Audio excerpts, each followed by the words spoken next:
quiero dedicar unos minutos para hablarte de la bendición de disfrutar de la gracia de Dios sin precio y sin costo. Por eso quise ponerle a este sermón, este título, comprar sin dinero y sin precio. Y usted dice, pastor, eso no cuadra con esta sociedad consumista en la que vivimos. Porque aquí todo cuesta, hasta reírse cuesta. ¿Es cierto o no? Todos los que llegamos a este país de inmigrantes, eso fue una de las primeras cosas que nos dijeron la gente que lleva tiempo aquí. Aquí todo cuesta. Así que decir que podemos comprar sin dinero y sin precios suena como anacrónico en el contexto en el que nosotros vivimos, en una sociedad tan consumista.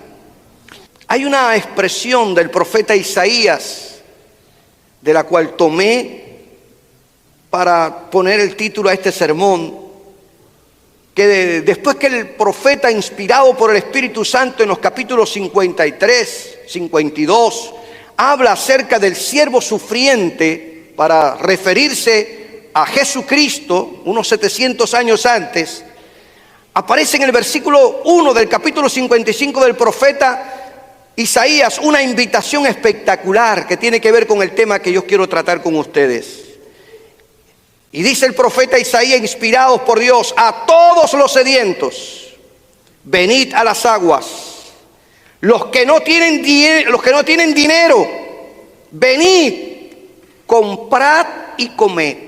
Venid, comprad sin dinero y sin precio vino y leche. Les decía, si una persona de este tiempo escucha a Isaías hablar de esto por la radio o la televisión o por las redes sociales, dirían, se volvió loco ese profeta. Porque hasta el agua cuesta. Y el profeta, inspirado, hermanos, invita a todos sus lectores a participar de los beneficios obtenidos por el sufrimiento del Cristo resucitado, que él describe, como les decía, en los capítulos 52 y 53 de su libro profético, como los sufrimientos y la exaltación del siervo de Jehová. Y esta invitación que hace Isaías, diríamos, al banquete del Evangelio, no es solo para el pueblo de Israel, sino note usted la manera en cómo el profeta inspirado dice: a todos los sedientos y hambrientos, sin excepción de personas, en todo lugar, en cualquier parte del mundo, están invitados a disfrutar de la bendición de la gracia de Dios manifestada en la persona de Jesús.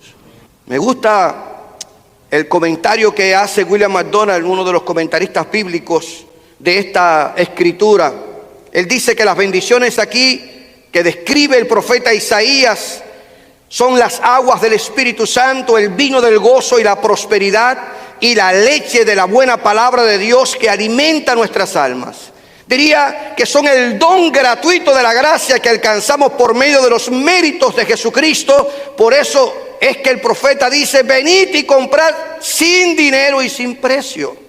Las bendiciones de Dios no se compran con ofrenda ni con diezmos. Las bendiciones de Dios no se compran con sentarte todos los domingos o un miércoles o un viernes en un santuario de una iglesia. Las bendiciones de Dios se adquieren por la fe en la gracia de nuestro Señor Jesucristo, por la fe en el sacrificio de Cristo, manifestando la gracia de Dios, porque es un favor no merecido. Ya Cristo pagó por ti, ya Cristo pagó por mí, y a través de su sacrificio adquirimos esas bendiciones.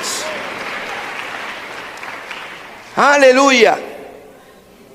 Si somos observadores de las Escrituras, y cuánto me gustaría que tú no leas la Biblia como un periódico, sino que la leas como la palabra de Dios. La leas como la palabra de Dios. La leas como la palabra de Dios. No la leas para cumplir o silenciar tu conciencia. Hoy no he leído ni siquiera un salmo. Deja leer el Salmo 117.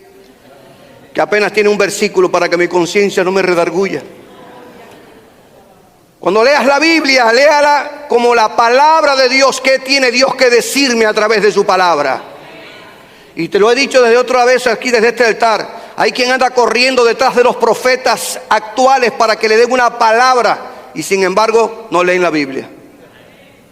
Eso yo no acabo de entenderlo, honestamente, con toda sinceridad. Pero si somos observadores de las Escrituras, nos daremos cuenta que las mismas metáforas que usó el profeta Isaías las vuelve a usar Jesús para significar que los que quieren ser saciados por Dios deben reconocer que tienen una necesidad espiritual y que solo el Dios de la Biblia la puede satisfacer.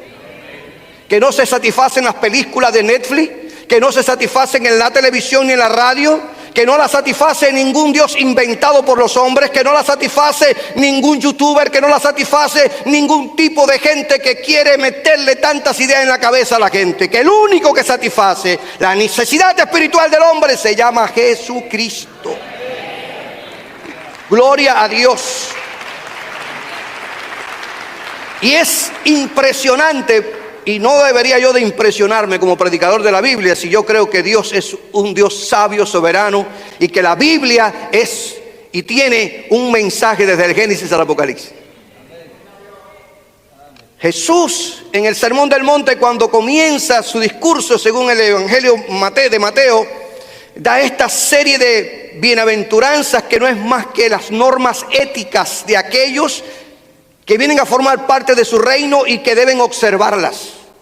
Y una de esas bienaventuranzas encontrada en el capítulo 5 del Evangelio de Mateo, versículo 6, dice: bienaventurados, felices, prósperos, dichosos, todos aquellos que tienen hambre y sed de justicia.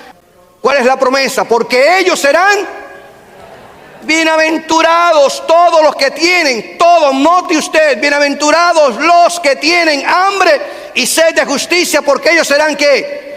Saciados. Corre paralelo a Isaías 55 versículo 1. Tal vez usted justicia cuando la lee automáticamente le trae una interpretación literal. Este manager me está haciendo la vida a cuadritos, que haga justicia el Señor. Y nosotros justicia entonces la asociamos solo con que una causa sea a favor nuestro, que quiero justicia. En el Evangelio de Mateo, la palabra o el término justicia tiene un sentido especial, y es que este término justicia se refiere a todo lo que se conforma a la voluntad revelada de Dios. De ahí que Mateo, cuando utiliza los términos justicia y justo, es para describir la conducta que refleja la respuesta humana al cumplir la voluntad de Dios en obediencia e integridad moral. Cuando en el Evangelio de Mateo se habla de hombres justos, se habla de hombres que se conforman a la voluntad de Dios. De mujeres y hombres que quieren hacer la voluntad de Dios, que les interesa cumplir con la voluntad de Dios, y de ahí entonces el término justo, honrado, íntegro, es cierto, recto, pero sobre todo lo que más prefiere es que la voluntad de Dios sea hecha en su vida y él hacer la voluntad de Dios. Por lo tanto, me inspiré a escribir una paráfrasis a raíz de esta interpretación que podemos hacer de este versículo, y esta es mi versión parafraseada de Mateo 5:6. Afortunados, felices y dichosos son los que tienen hambre y sed de todo lo que se conforma a la voluntad de Dios. Hambre y sed en el corazón de aquellos que quieren hacer real en su vida la voluntad de Dios.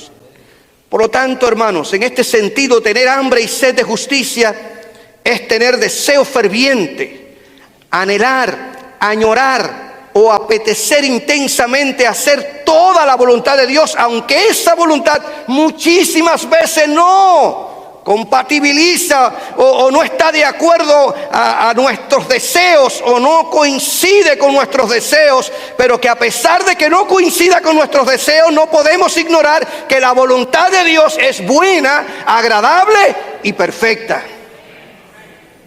Y que como cristiano como creyentes de veras, no podemos estar cuestionando la voluntad de Dios, sino saber que los planes y propósitos de Dios son mejores que los míos y que los pensamientos de Dios son superiores a los míos. Por lo tanto, dice el Señor, si tú te conformas a la voluntad de Dios, tu hambre y tu sed espiritual van a ser saciados. Serás una mujer, serás un hombre dichoso, próspero y bendecido. Gloria al Señor.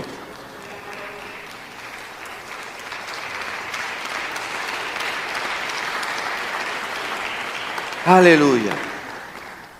En este sentido, creo también que tener hambre y sed de Dios, o hambre y sed de justicia, conforme lo proyecta Jesús, es desear, disfrutar del perdón de Dios. Tristemente y con dolor en el alma lo tengo que decir, hermanos, que hay creyentes que no disfrutan el perdón de Dios. Usted los ve siempre doliéndose porque se sienten acusados de lo que ya Dios perdonó. Disfrutemos del perdón que Dios nos dio. Hay veces que ni usted mismo se perdona. Y si usted no es capaz de perdonarse a usted mismo, difícilmente perdone a otros. El perdón comienza con nosotros mismos. Tenemos que aprender a perdonarnos a nosotros para poder disfrutar del perdón de Dios. Ya Dios perdonó, dice el propio Isaías, que nuestros pecados fueron lanzados a lo profundo de la mar para no acordarse nunca más de Dios de todo eso. Disfrutemos del perdón de Dios. Tener hambre y sed de justicia es disfrutar del perdón de Dios. Ya tú has sido perdonado, ya yo he sido perdonado. Ahora eres una hija y un hijo de Dios, y sobre nosotros reposa la gracia y la bendición del Padre, del Hijo y del Espíritu Santo. Pero tener hambre y sed de justicia es anhelar ser transformado a la imagen de Cristo. Tener hambre y sed de Dios, hermanos, es tener ese apetito por ser edificados en la santísima fe, que es la fe cristiana que tiene como fundamento a Jesucristo. Gloria al Señor. Es desear que el Espíritu de Dios haga real a Cristo en nuestras vidas, que mi compañero de trabajo vea a Cristo en mi carácter, en mi vocabulario, en mi conducta, en mis decisiones, que mi esposa, mi esposo vea a Cristo en mi vida, que mi familia vea a Cristo en mi vida, que la gente que me rodea vea a Cristo en mi vida, y que mi fe sea sólida, basada solo en Jesucristo, que mi fe sea sólida, basada solo en la verdad de Dios, que mi fe esté sólida, basada en aquel que dio su vida en la cruz por mí, se levantó de entre los muertos y está sentado a la diestra del Padre. Eso es tener hambre y sed de justicia. No tratar de imitar los modelos que el mundo nos da en las películas de Netflix. Nuestro héroe es Cristo. Nuestro paradigma es Cristo. Nuestro ejemplo a seguir es Cristo.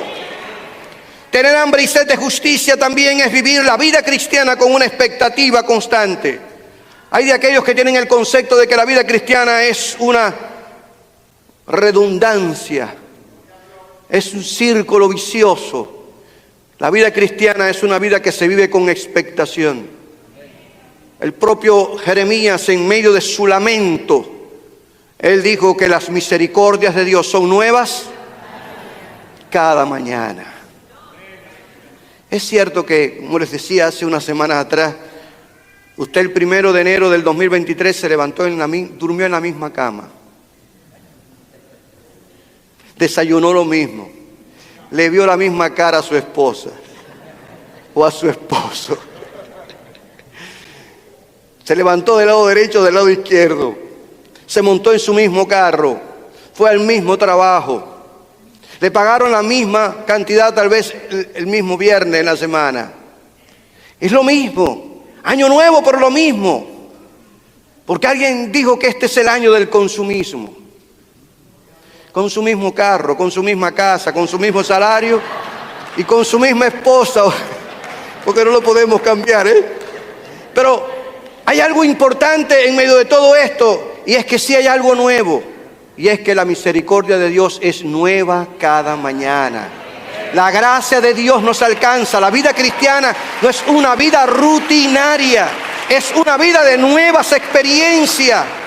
Cada vez que vengo a este culto de domingo, vengo con la expectativa de que Dios me ministre, de que Dios me hable, de que Dios me renueve la fuerza, de que Dios avive mi espíritu, porque yo no quiero ser un fósil dentro de una iglesia. Yo quiero estar lleno de la unción y el poder del Espíritu Santo, para que su voluntad sea hecha realidad en mi vida.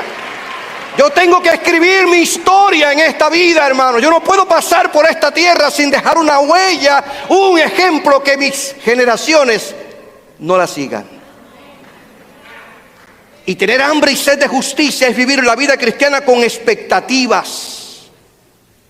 Gloria al Señor, alabando a Dios con espontaneidad y gratitud, no porque el líder de alabanza diga, hermanos, digan aleluya, hermano, no, que no te saquen el aleluya. Que tu aleluya brote, que tu aleluya salga de tus labios espontáneamente, porque hay una relación con el Dios que te ha salvado, que te sacó de las tinieblas a su luz admirable, y hay mil razones para alabar a Dios. Hambre y sed de justicia es vivir en oración todos los días, buscando la presencia del Señor, la guianza, la dirección del Espíritu Santo, pidiendo al Señor que nos sorprenda con una nueva asignación para servir la unción, con la unción del Espíritu de Dios. De ahí que entonces cuando veo esto y leo Isaías 55, Mateo 5, 6, de ahí entonces que surja una preocupación, porque realmente es preocupante ver a un creyente, a un discípulo inapetente espiritualmente hablando, porque el apetito espiritual es señal de vida. El apetito espiritual es señal de vida. Las madres que están aquí, cuando ven que su niño está inapetente, enseguida llama al pediatra. No quiere tomar leche, no se quiere comer la papa, no quiere que... Y si ve a un anciano inapetente, enseguida hay que buscar al pediatra. Algo está pasando, porque el apetito es señal de vitalidad. Me dicen si estoy equivocado, médicos que están aquí. Porque lo primero que le preguntan a alguien es, ¿estás comiendo? ¿Está comiendo bien? ¿Está tomando agua? ¿Está bebiendo? Porque el apetito es normal, es señal de vida. Y en el orden espiritual, el apetito espiritual del cristiano es señal de vida. Pero cuando usted ve a una gente inapetente que le entra en la cuchara, pero óyeme, y no le entra, hay que orar, hay que pedirle a Dios que esas barreras sean rotas y que el Espíritu de Dios renueve su alma y su espíritu. Le revitalice la vida, hermanos. Aleluya. Pero se me ocurrió pensar entre estas metáforas que usa Isaías y que también Jesús la replica en el Evangelio de Mateo, en las bienaventuranzas, me interesó contrastar una declaración del apóstol Pablo en su segunda carta a Timoteo. Y de aquí surge este contraste que quiero compartir contigo. Porque la expresión de Cristo, hambre y sed de justicia, nada tiene que ver con la expresión que utiliza Pablo en su segunda carta a Timoteo, capítulo 4, versículos 3 y 4, cuando él habla de comezón de oír. Nada tiene que ver tener hambre y sed a tener comezón de oír. Nada. Pablo le escribe a Timoteo, su segunda carta, es la despedida de Pablo, de su discípulo. Ya está próximo a ser sentenciado por Nerón, el emperador, y él le escribe con ese corazón de maestro, de apóstol, de padre espiritual, y le da este consejo a Timoteo.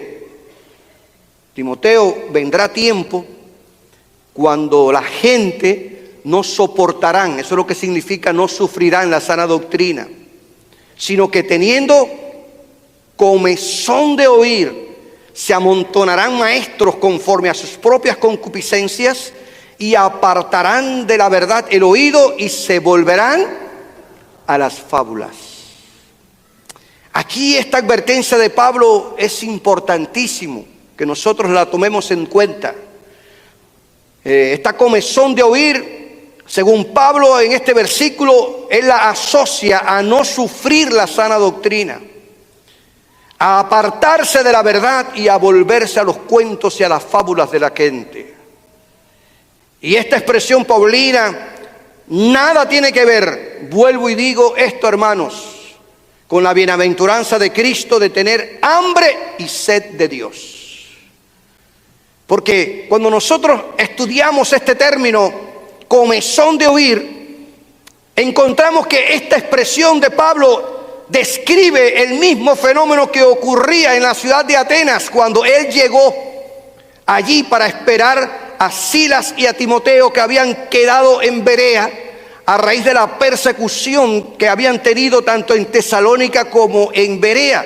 Y Pablo llega a la ciudad de Atenas para hacer una escala, y mientras él está esperando allí que se unan a él Silas y Timoteo, este hombre que no pierde tiempo le dio la idea de recorrer las calles de Atenas y encontró que allí se adoraba hasta el Dios no conocido. Fíjese si esa gente tenían comezón de oír. Y me gusta la manera en cómo Lucas caracteriza aquella ciudad en los días del apóstol Pablo, en los días que este hombre llegó allí. Hay una nota en Hechos capítulo 17, versículo 21, que Lucas declara que todos los atenienses, y no solo los atenienses, sino incluso los extranjeros que vivían allí en Atenas, residentes allí, dice Lucas, en ninguna otra cosa se interesaban sino en decir o en oír algo nuevo. Eso es comezón de oír. Yo tengo que oír algo nuevo, aunque lo que me digan sea una basura. Pero quiero oír algo nuevo, quiero oír algo nuevo, algo nuevo, algo nuevo. El otro día le decía a una pareja de jóvenes, no todo lo viejo es malo por ser viejo, pero no todo lo nuevo es bueno por ser nuevo. Porque hay un montón de cosas nuevas que son un disparate. Entonces tenemos que buscar un balance. Es ahí por qué Jesús dice que no podemos echar el vino nuevo en odres viejos. ¿Para qué? Porque la intención es conservar el vino nuevo y conservar el odres viejo. Porque el vino nuevo que echas en el odres viejo va a romper el odres viejo. Y ese odre todavía tiene su utilidad. Es recuperable. Se le daba un tratamiento con aceite y era reusable. Es importante entonces entender, hermanos, que no podemos tener comezón de oír cosas nuevas, sino de saber que el fundamento de nuestra fe es la Biblia, es la palabra de Dios, que no envejece, que no caduca, que aunque tenga ya cerca de 2000 años, sigue siendo una palabra fresca, oportuna, que traza nuestra regla de fe y conducta. Es un vino nuevo.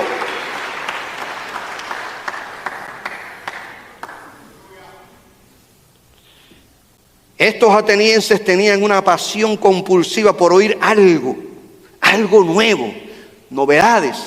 Que vaya, yo no voy a esa iglesia misionera, si ese pastor lo único que habla es de hablar de Cristo y de la Biblia. Yo quiero que me hablen de otra cosa. Entonces se van a conferencias y se van a conciertos y se van aquí y se van allá, y lo que oyen es una partida de disparate que no vale la pena ni escuchar, que no alimenta la fe, que no contribuye a que tu carácter cristiano se forme, porque el que forma el carácter cristiano es la Biblia y es Cristo revelado a través de la persona de Jesús.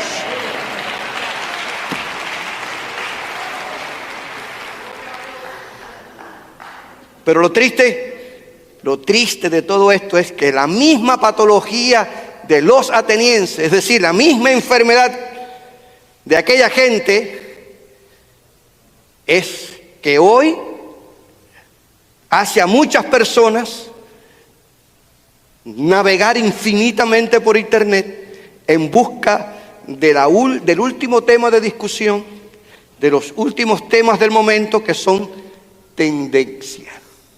La comezón de oír de la que habla Pablo atrae, hermanos, y quiero decirte esto, y es una advertencia de pastor, de hermanos, de amigos. La comezón de oír de la que habla Pablo atrae a montones de maestros que producen la última novedad. La comezón de oír se nutre, según el apóstol Pablo, de las pasiones humanas. Esa sí es una tendencia al humanismo, a darle al yo del hombre más valor que al Dios de los cielos. La comezón de oír se desvía de la verdad y entra en las medias verdades que luego aterrizan en las mentiras. Comezón de oír es entrar a las fábulas y no a los principios inconmovibles de la Biblia. Y lo peor de todo, que aquellos que son víctimas de la comezón de oír, de lo nuevo, de lo novedoso, entonces atacan, ridiculizan y se mofan de aquellos que queremos mantener abrazándonos a la Biblia, que nos queremos mantener abrazados a la verdad de Dios. Somos unos antiques. El diablo es el que es un antique y necesita ser echado al infierno. Eso me salió del alma.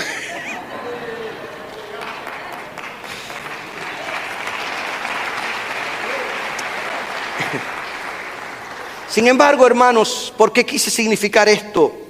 Porque Jesús no nos llama a tener comezón de oír. Jesús nos llama a tener hambre y sed de hacer la voluntad de Dios. ¿Se da cuenta usted la diferencia? Hay quien está queriendo lo nuevo, pero no hacer la voluntad de Dios, satisfacer sus apetitos, satisfacer sus ideas, satisfacer sus planes y sus proyectos. Pero la vida del cristiano auténtico es hacer la voluntad de Dios. Dice el Señor, si tú tienes hambre y sed de hacer la voluntad de Dios, tú vas a ser saciado. Vas a ser saciado.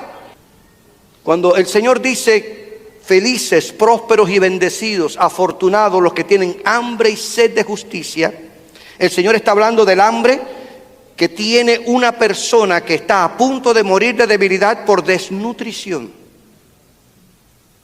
Que si no come, se va a morir irremediablemente. Va a morir.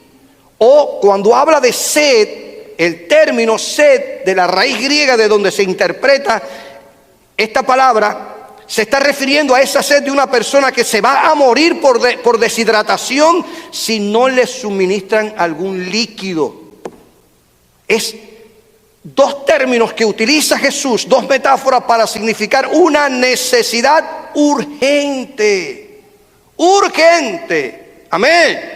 Porque ahora usted tiene hambre y desea comerse un bistec de vuelta y vuelta, vuelta y media, pero usted aguanta aquí hasta que el pastorcito acabe. Déjame aguantarme. Pero aquí el Señor no está hablando de un hambre, una sed que se aguanta. Es una hambre y una sed que necesitan ser saciados. Porque si no se sacia, se muere. Se muere. Oh Dios. Está hablando el Señor de una urgencia, de una necesidad apremiante, impostergable, que es algo de vida o muerte. Jesucristo está significando que el creyente entonces en este sentido debe anhelar a Dios de la misma forma o con la misma intensidad que el que se está muriendo de hambre o que necesita comer o beber. Nosotros no podemos vivir con esa inapetencia, con ese desgano. Ay, qué mal usted se siente cuando invita a alguien a la casa y le puso, y usted lo ve con ese desgano.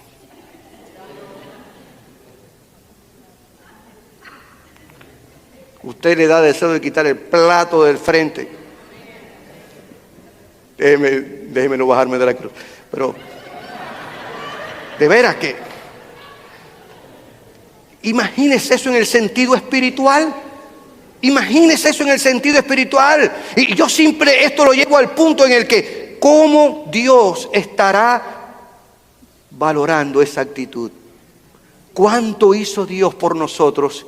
¿Y cuál es nuestra reacción hacia el amor y la gracia de Dios? Qué pena que el Señor diga, ¿cuánto he invertido para que tú disfrutes de las bendiciones del Evangelio? Y te veo con un desgano que quieres vivir tísico ahí, quieres morir flaco, enclenque, cuando yo puedo darte tanto para que disfrute la vida. ¡Qué pena! ¡Qué vergüenza! ¡Qué vergüenza, hermanos! Necesitamos tener hambre y sed de Dios, hermanos.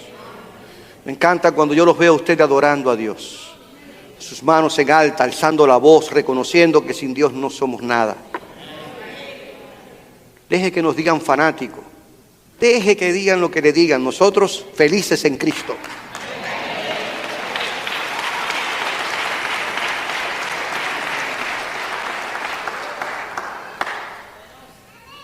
Cuando leo el Salmo 42, y yo sé que usted lo ama. ¿Cuántos aman el Salmo 42? Usted dirá, si no me dice lo que dice el Salmo 42, no puedo decirte que lo amo. Así que si usted dijo amén sin saber lo que dice el Salmo 42. Pero mire, los hijos de Coré expresaron tener hambre y sed de Dios en el Salmo 42. Usted conoce ahora, cuando yo se lo proyecto, usted se va a dar cuenta. El Salmo 42 comienza con esta declaración: como el ciervo brama por las corrientes de las aguas, así clama por ti, oh Dios, el alma mía. Y mire cómo sigue: mi alma tiene sed de Dios, del Dios vivo. Del Dios vivo.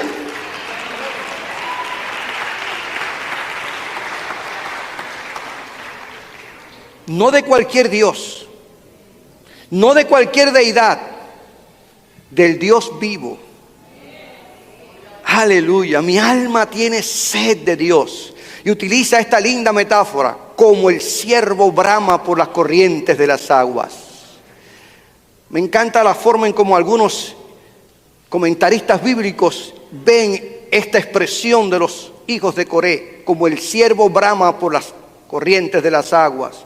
Ellos les dan una interpretación bien linda, porque el ciervo, huyendo del depredador que lo viene persiguiendo, huyendo de esa fiera que le quiere comer como si fuera un almuerzo apetitoso, el ciervo huye, y lo que anhela el ciervo es encontrar agua, para que cuando se meta en el charco, en el arroyuelo, en el río, automáticamente el depredador pierde la pista.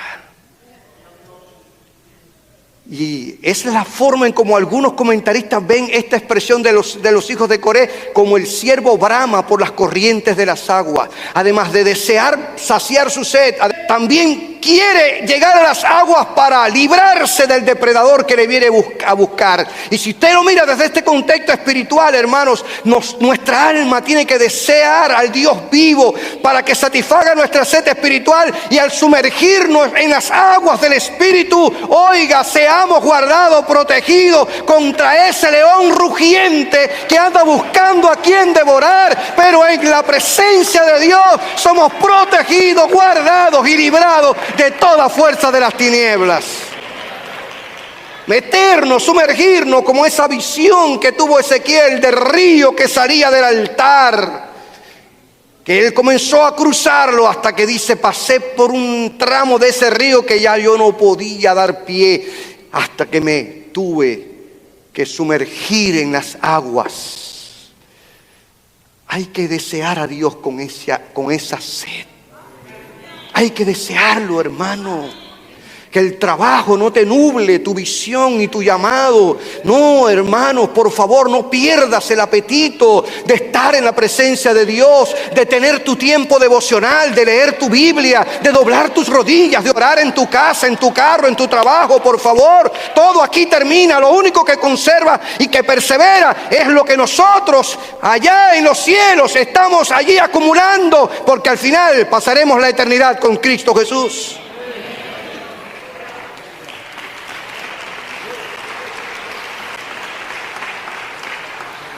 Pero a veces nuestra propia agenda ahoga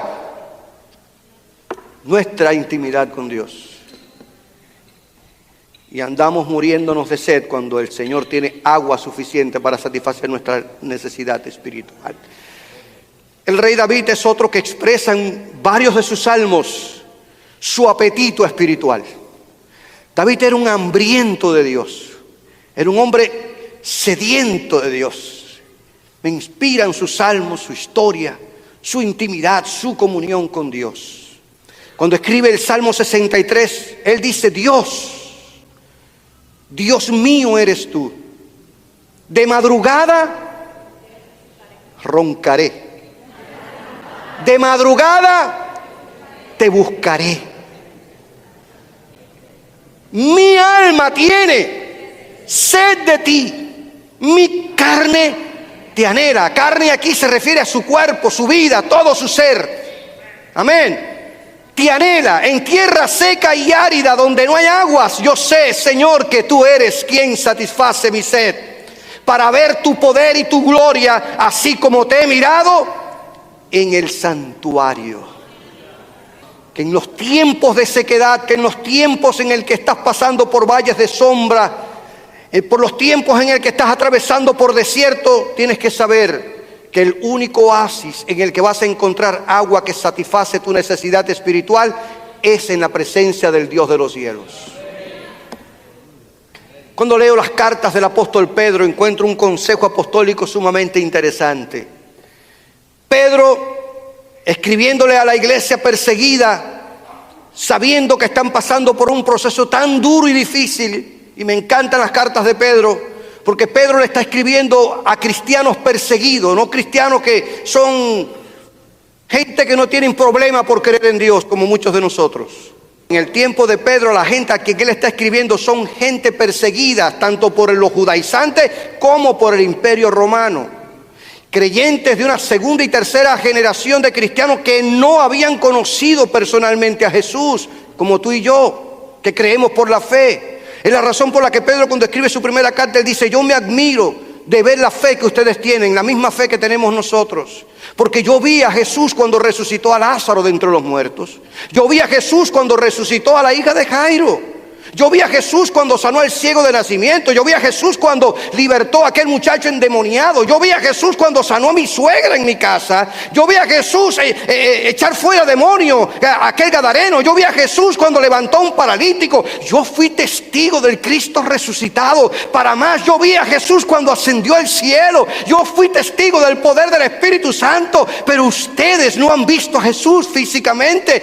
Y a pesar de que no lo han visto, ustedes creen que Jesucristo es el Hijo de Dios. Ustedes creen que Jesucristo viene a buscar su iglesia. La misma fe que tengo yo está en ustedes.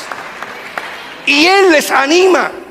Es la razón por la que aparecen esas dos cartas del apóstol Pedro, para animar a esos cristianos que están siendo perseguidos por la causa del Evangelio. Y les da este consejo.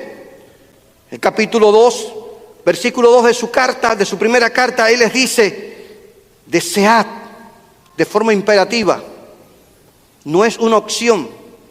Desead como niños recién nacidos la leche espiritual no adulterada, para que por ella crezcáis para salvación. Pedro vuelve a ratificar lo que yo les vengo diciendo. No es comezón de oír, es tener hambre y sed de hacer la voluntad de Dios. Necesitas alimentarte, así como un bebé llora y llora y llora y llora hasta que la madre o lo alimenta, o lo amamanta, o le da el biberón. Así dice Pedro, así de esa misma manera tú tienes que desear la palabra de Dios. Necesitas ser alimentado. Por favor, si tienes inapetencia, ve y ora. Busca que alguien ore por ti, pero que se te devuelva el apetito. Necesitas desear la leche espiritual. Y leche espiritual es para referirse a la palabra, alimento, leche que nutre. Aunque ahora los médicos dicen que la leche hace daño. Pero es una figura metafórica para significar un alimento indispensable. Y la leche en la Biblia representa palabra de Dios, alimento que satisface una necesidad. Pedro dice: aunque ustedes están firmes en la fe, ustedes necesitan desear, como los bebés recién nacidos, la leche espiritual no adulterada. No, es una leche a la que no se le puede echar agua. Es una leche que dice que el 2%, que el 1%, eso no sabe a leche ni sabe a nada. Dice Pedro: la leche que tú tienes que tomar es leche pura de vaca, muchachos. La palabra de Dios. No estás oyendo a esa gente que lo que da es cuento y mentira. Escucha la palabra de Dios, que esa es la que te va a nutrir espiritualmente. Déjate de estar oyendo cuentos de historia. Nuestra fe no puede estar fundada en la experiencia de ninguna persona. Nuestra fe tiene que estar fundada en la verdad de Dios. Amén.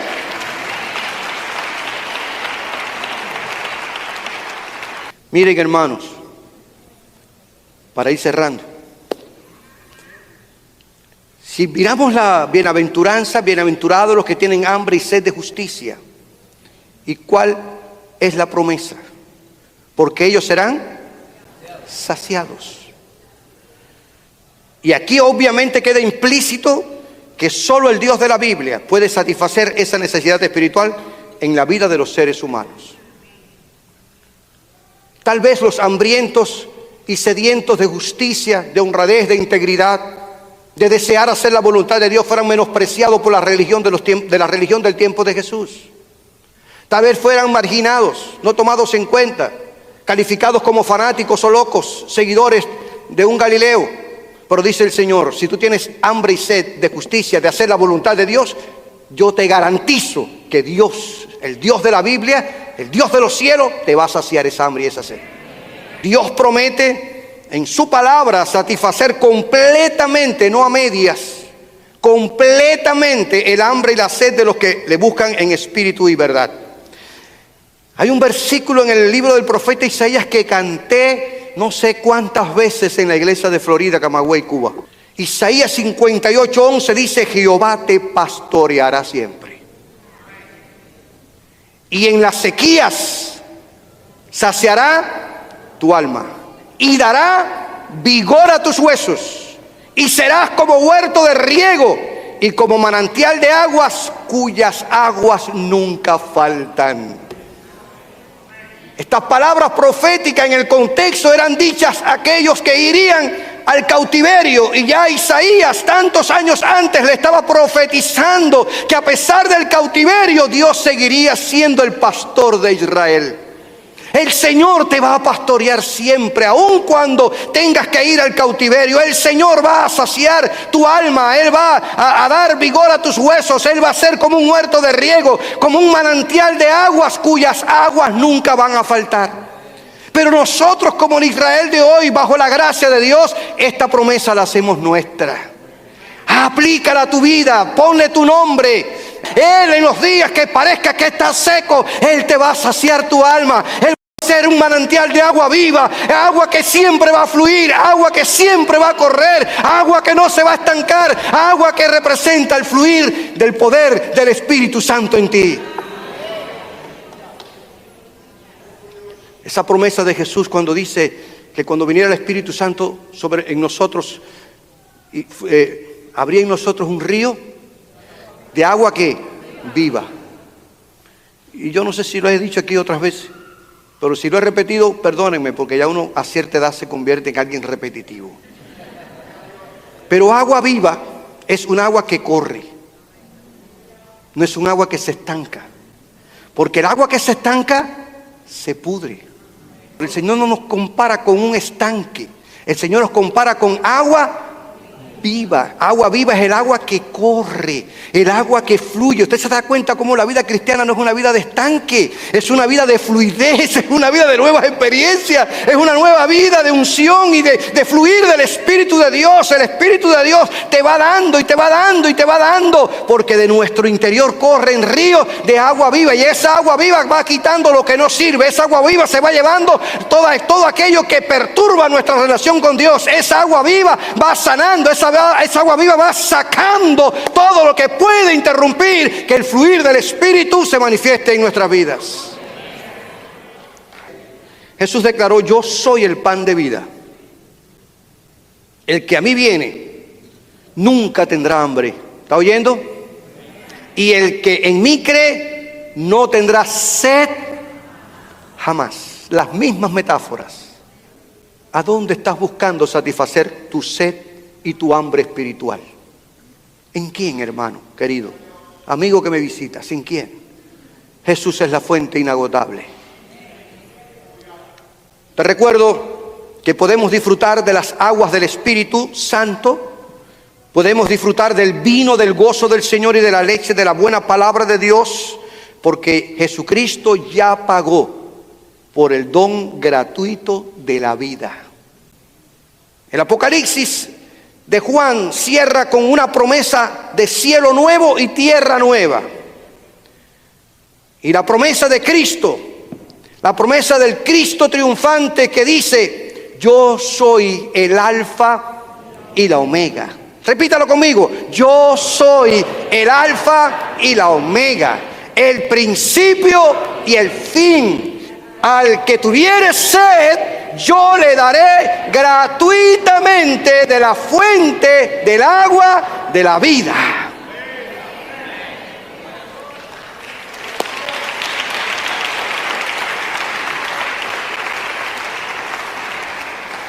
Y es interesante cómo Jesús habla de pan de vida y habla de agua de vida, para significar que aquí vida es más que existir, es más que vivir, es más que respirar, es más que tener un Mercedes-Benz del año, es más que tener un Ford del 2023, es más que tener una casa con aire central, es más que tener 1 millón acumulado en las cuentas de ahorro. Y vida es más que todo eso. Vida es esa experiencia de disfrutar la gracia de Dios manifestada en la persona de Jesús. Pan de vida y agua de vida. Te estoy retando a que despertemos nuestro apetito espiritual.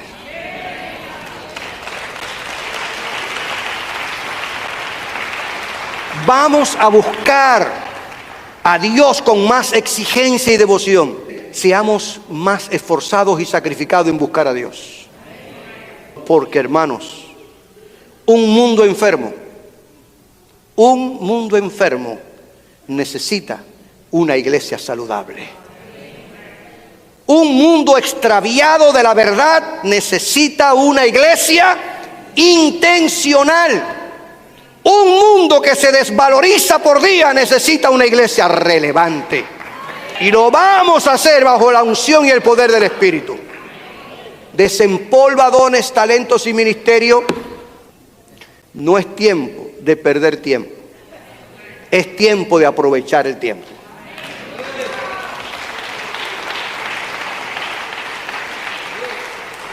Alguien dijo esta verdad y yo se la quise compartir. La plenitud es la respuesta de Dios al vacío del corazón del hombre. Hambre y sed es reconocer que estamos vacíos y necesitamos ser satisfechos.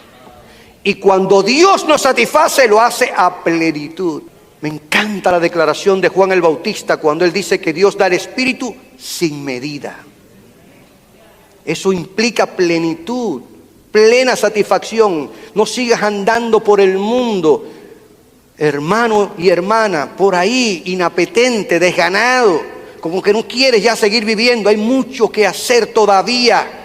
Hay mucho que hacer todavía. Nunca es tarde, no importa que tengas 30, 40, 50, 70, 80, 100 años. No importa que tengas 5, 6, 7, 8, 10 en la iglesia. Hay tiempo para servir a Dios. Necesitas despertar ese apetito. Necesitas avivar el fuego del don de Dios en ti, como le dijo Pablo a Timoteo.